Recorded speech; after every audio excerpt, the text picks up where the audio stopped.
National Nutrition Council ng DOH. The country's friendly station, Radyo Natin. Aduna ka ba'y suliran sa kinabuhi?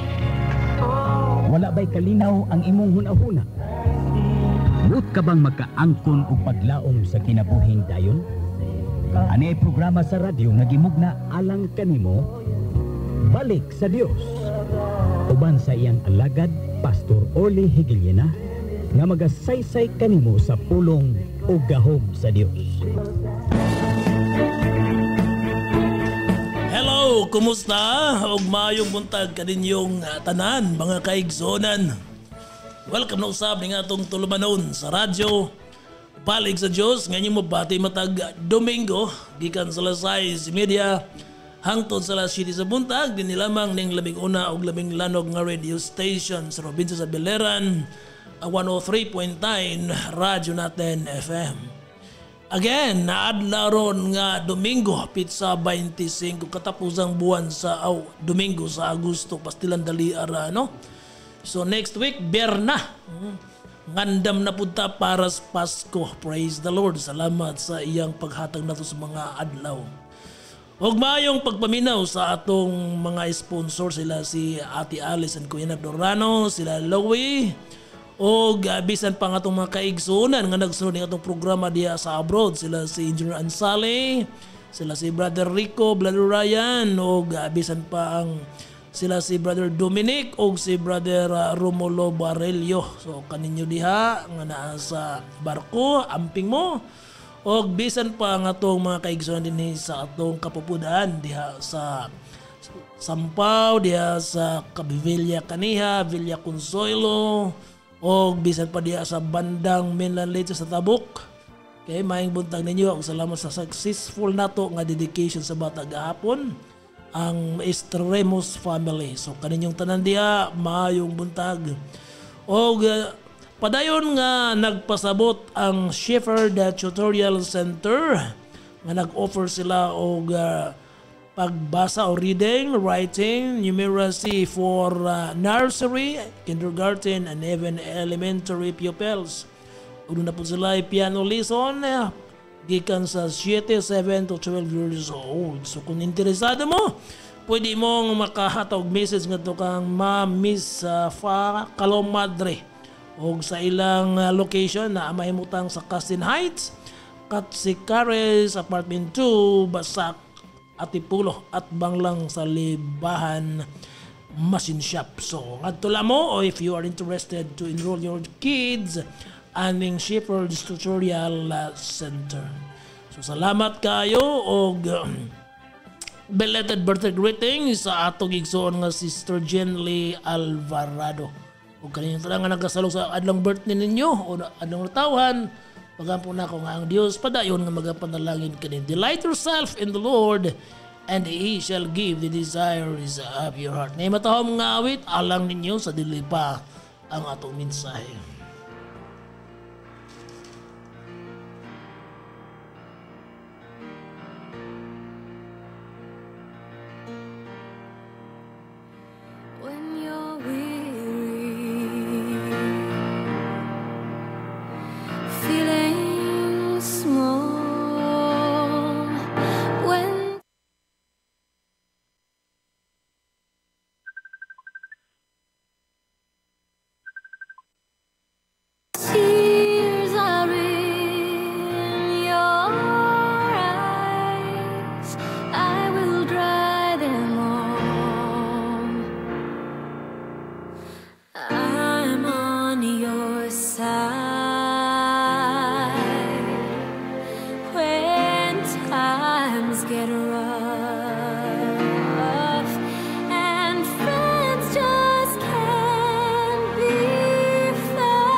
Mauto si Lucy Thomas sa iyong awit nga naguluhan, Bridge over Troubled Water. Niadtong 800 BC, may tao nga nagpuyo dito sa Israel, dito sa mismo sa gitawag og Gath-Hepher, Tiberias, Galilee. Kini siya gisugo sa Dios sa pagwali aron pagpasidaan sa mga tao mahitungod sa dakong katalagman nga moabot kanila agi og silot sa ilang mga kasalanan. Ang maong tao mao si Propeta Jonas. Anak siya ni Amitay. O kini siya gisugo sa Dios pag-adto sa syudad sa Nineveh aron pasidan-an ang mga tao nga nagpuyo didto mahitungod sa dakong katalagman nga moabot nila. Tungod lagi sa daghang kadautan nga ilang gibuhat ug ang tuyo aron maghinulsol sila og mubalik sa Dios. Apan kini si Propeta Jonas mga higala nahadlok og inaay nga musakay og barko padulong sa Nineveh. Misakay hinungon siya og barko padulong adto sa Tarsus kana karon mao na ang Turkey.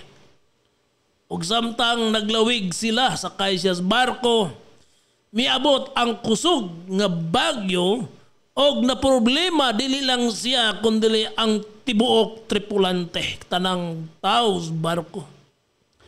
So daghan bitaw mangutana nako mahitungod aning bagyo nganong naamay bagyo matud pa nila ha. So kining bagyo mga kaigsunan moabot ni tungod kay pagpasidaan pud ni Dios kay usahay nagpatuyang ta sa atong mga ginabuhat nga wala niya kahimot og kung physical mga bagyong hinungdan kining pagkahakog sa tao. Tungod sa gahaman sa kwarta gustong madato, wala na isipa kung unsay mahitabo sa atong environment, wa na mabalanse ang ecosystem, mao nga gagmay lang ulan na anay baha ang atong climate meet usab na pagayo og kana tungod sa pagtinguha sa tao nga naay daghang kwarta. Okay? O gawas pa niyana kini manggong atong kahimtang dili man lang bagyong physical ba? Kanang problema sa atong panglawas kung mahimo natong bagyo sa balatian, bagyo sa panalapi, problema sa relasyon, mahimo nang bagyo sa relasyon. Mao na siya mga kaigsonan kanang mao mga problema. Mahimo mang mga sikreto o dayag pero ang resulta niya na dili gayud nato matago. O kining kaso ni Jonas, ang katalagman moabutay didto sa syudad sa Nineveh tungod sa ilang pagkadautan, tungod sa ilang pagkalayo sa Ginoo. Ngani matud pa sa author nga si Thomas Bulin, mingon siya nga ang sitwasyon sa Nineveh panahon ni Jonas, ang mga tao didto basta sawayon sila sa ilang mga mali nga mga gibuhat, ilang patyon pinaagi pagbato o kaha pagbitay, ang uban ilang pahimuslan, ilang panitan hangtod nga mamatay. Ung tuhod ni anang maong kabangis sa mga tao, si Jonas nahadlok nga mungadto sa Nineveh, instead muadto siya sa Tarsus kun Tarsis. Okay? So mauna mga kaigsuonan ang nahitabo. Og milayas siya, mipalayo siya, misupak siya gikan sa sugo sa Dios, hinungdan nga na kasagubang siya sa bagyo. Mabitaw na nga kung doon na tayo mga problema sa kinabuhi nga atong huna-huna nga bagyo na, dili unta ta mangutana mga kaigsuonan kung nganong naamay bagyo nato, kung dili atong tan-awon ang atong mga kaugalingon kung unsay hinungdan niini. Tungod kay it's either na ay ubang tao nga maoy hinungdan nga nagbuhat o kaha ikaw mismo ang may kagagawan, ikaw mismo ang nasayop, mao nga miabot ng problema sa imong kinabuhi, kung baga your own making. Tanawa ra gud ninyo ang kinabuhi sa mga Israelita sa ilang pagpanaw gikan sa Ehipto ngadto sa Kanaan, sa yuta ang gisaad sa Dios kanila. Nagpasalig ang Ginoo nga siya magaatiman kanila, magapanalipod kanila. Apan makita mo mga kaigsonan nga kining mga lupon sa katawan, basta musupak gani sila sa Dios, magpakasala gani sila, mapildi sila sa ilang mga kaaway og daghang mga katalagman nga moabot sa ilang agianan.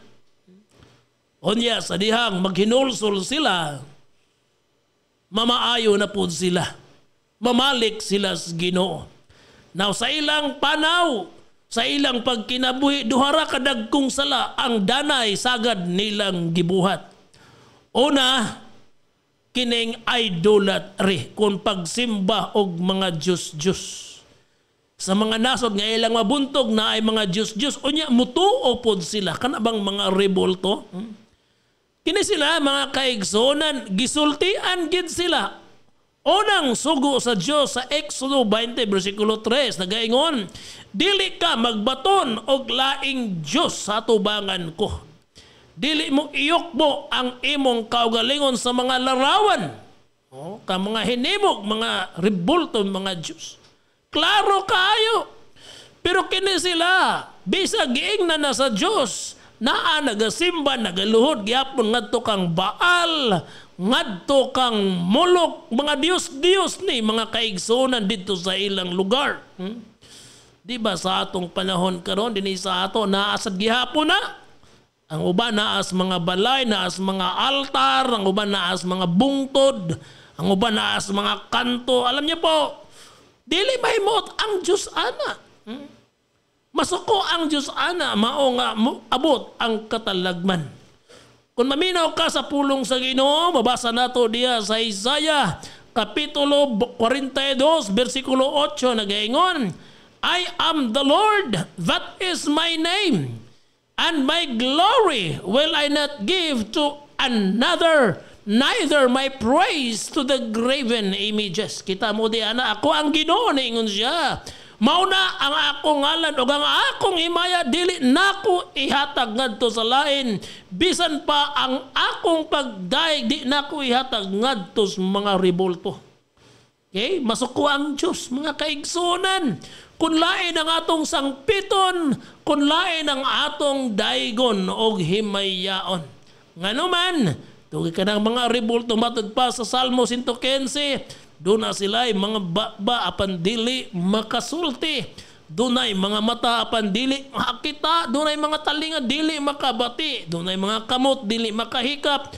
Doon ay mga tiil o dili makalakaw. Doon ay mga ilong o dili makasimhot. Tinuod na siya. Tinuod na. Mao nga gusto ang Diyos nga simbahon siya. Kay siya ragyod ang tinuod og gamahanan nga Dios nga naghimo sa langit og sa yuta. Ikaduhang butang nganong ang Dios nasuko og silutan sila kining sala nga immorality. Diha sa ikasiyam nga sugo mga kaigsonan, nag-ingon nga ayaw pagkabita, ayaw paghilabte ang asawa sa imong silingan. Kabati mo? Adultery, bisan pa kining premarital sex. Apan nining atong panahon karon, it is a prevailing one sa atong susidad. Bisag naatay balaod, gibuhat gihapon ni sa mga tao, labi na sa mga tao nga dunay influensya, dunay kwarta, naa sa posisyon. Naa gani gitawag nilag wife swapping, nagbayloay og asawa, nagitawag og group sex, mga batanon. Ako ni nabasa nga may nadakpa ni ini. Alam niyo po, Nining panahon na wala na ilha ang kabalaan sa kaminyon, ang kasagrado sa sex. Mura na og mga hayop nga basta ganahan bira, minyo ka man o dili, lalaki ka man o babae, ilalom sa influensya sa ginadiling droga.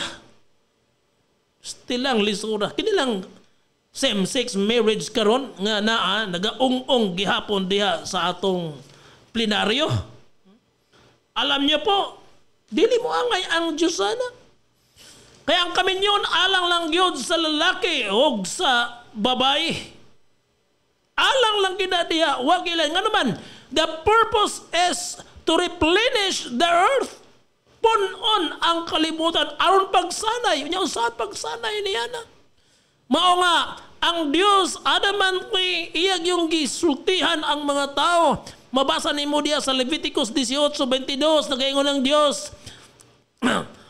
dili ka makigihalawa sa imong isig kalalaki. Kita mo diya na, ayaw pagpakigilawas kay kana dulumtanan sa Diyos. Masuko siya mga kaigsunan kung supakon mo kini.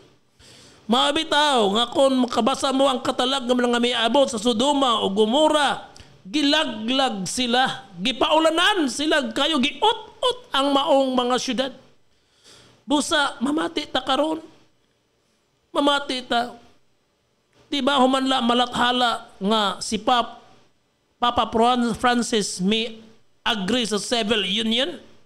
Nahimuda yung dakotong debate sa Sujibil, sa Kongreso. Mga kaigsunan ato ning bantayan karon na anasad ni tumaw na sad na ay divorce bill unsa pa na diya, which I believe will destroy the foundation of marriage. Kung tinuod tang miila, kung tinuod tang mituog Diyos, mamati ta niyaha ug musunod ta mga kaigsunan. Dili nato palabihon ang kaulag aron dili ta silutan sa Dios. Maibiyag kamuray silutan, apil baya ang tanan. Kana bitang miingon sila nga, so what? Ang importante nga nalipay ko. Pastilan, kuan man na siya?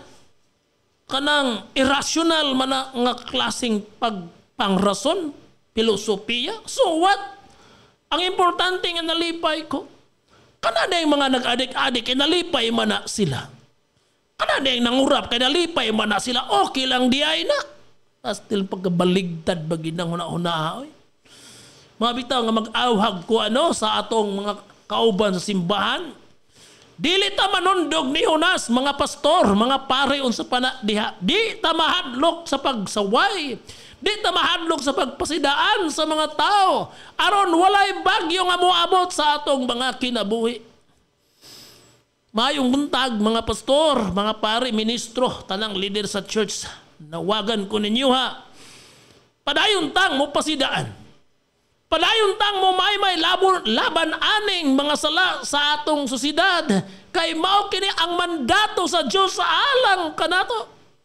2 Timoteo 4:1 og 2 nagaingon ang Ginoo sa atubangan sa Dios og sa mga tao, sa atubangan sa Dios nga mo'y maghukom sa mga buhi og sa mga patay. Ako magaingon kanimo, iwali ang pulong may kahigayunan ka o wala. Himua ang pagpangumbinse, kumbinsi ni nga mamalik sa Dios sa dili sa relihiyon. Himua ang pagpangumbinse, himua ang pagpamadlong og ang pagdasig, pagpangalagad sa Ginoo. See? Mao na dapat ang unod sa atong mensahe. Dili kay nagwalita sa television, nagwalita sa kalsada ni radyo. Atong gipadako ang atong mga relihiyon. Unsa kanindot atong relihiyon, kadamo ang atong mga membro, di na mao. Kung dili magwalita mga kaigsunan, magpangdanita sa mga tao nga mamalik ngadto sa Dios dili sa atong relihiyon. Ato silang badlongon pasidangan maymayan sa ilang mga dili maayong binuhatan og kita usab kinahanglan kinabuhi ingon nga maayong ehemplo ngadto nila. Sahay manggod na ay mga leader sa church nga di makawali, di makadasig. Kay mauman sa ilang ginabuhat. Saan man nimo niya na magwali kang ayaw paghubog sila himos pulong sa Ginoo pagwali wala maghubog bansad. So biyaan ato na ato nang iwali dili ta mamadlong mga kaigsunan kay kana maunay mandato sa Dios alang nato ang iyang pulong labi pang mahait kaysa espada nga duhay sulab og modulot na ngadto sa gitagbuan sa kalag ug espiritu. Meaning the moment you preach the word of God, there's something is going to happen. Wala kala makasabot. Like this one now, kining atong gibuhat karon, I believe. Bisag ang uban nasuko diha, pero nagtuo ko nga ang pulong sa Dios sama sa ulan nga mo naog nga yuta og dili mo balik ngadto kaniya nga kawang may tabo na. Ug gikinahanglan mga kaigsunan gayud nga iwali nato ang pulong sa Dios nga way lipod-lipod. Matud pa nga a drastic situation needs a drastic action. Ang atong kalibutan karon napuno na sa dili maayong balita, nagpunga-punga na sa daghang mga sala, nag-aliid na mga kaigsunan na ang drug addiction, na ang corruption, immorality, idolatry ug uban pang mga krimen nga nagdala og problema sa atong susidad. Daghan na ang gihimo sa atong gobyerno aron pag-address aning mga problema ha. Apan inay nga masulbad nagtikagrabe na hidoon. Ingnon ko ikaw nga si Ginoong Hesus lamang ang bugtong solusyon ani mga kaigsunan kay hangtod nga dili ta mamati ug hangtod nga dili ta musunod sa Ginoo. Kining maong warning magapadayon ni ug ang tao kung dili maminaw magakaut-ut gayod. Busa ako ung awhagon ng tanan. Biyaan ta ang sala og mamalik kita sa Ginoo samtang may higayon pa. Ang Biblia nagaingon sa Isaiah 55 versikulo 6, pangitaan ninyo ang Ginoo samtang makaplagan pa siya. Tawga siya sang pita siya samtang naa pa siya sa haduol. Pabiyaa ang taong dautan sa iyang dalan og pabalika siya sa Dios og pasayloon siya. Bisag unsa pa kapula sa imong sala, pasayloon og papution ka na sa atong Ginoong Hesukristo. Busa mga kaigsunan ning buntaga, mamalik ta sa Dios.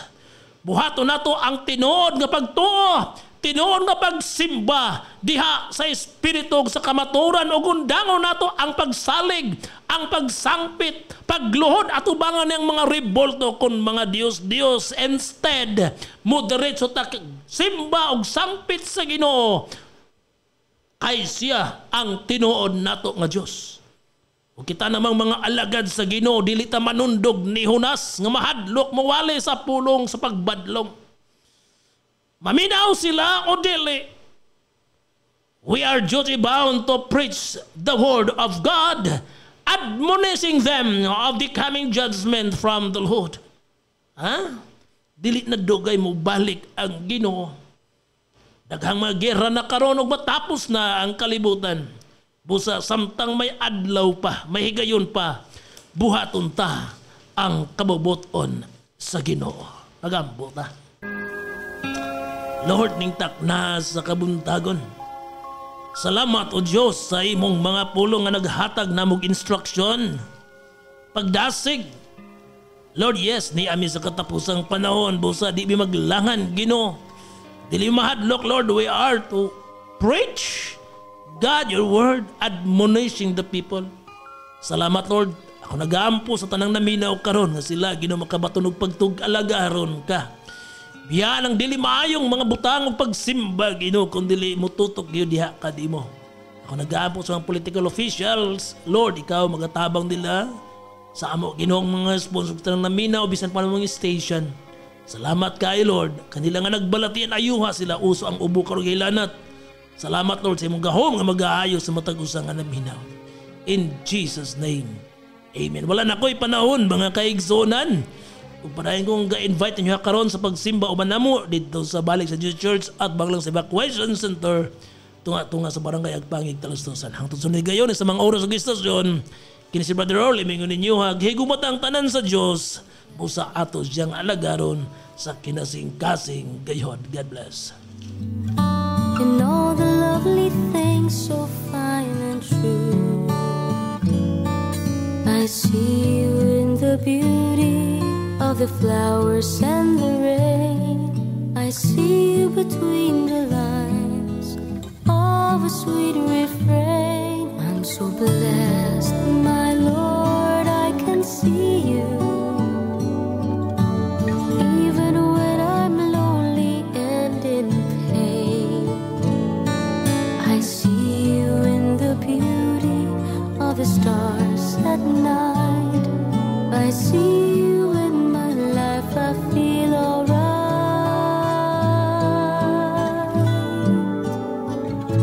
I see you, Lord, in sorrow and in happiness.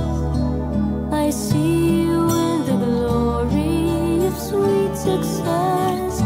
I see you, Lord, every hour, every day.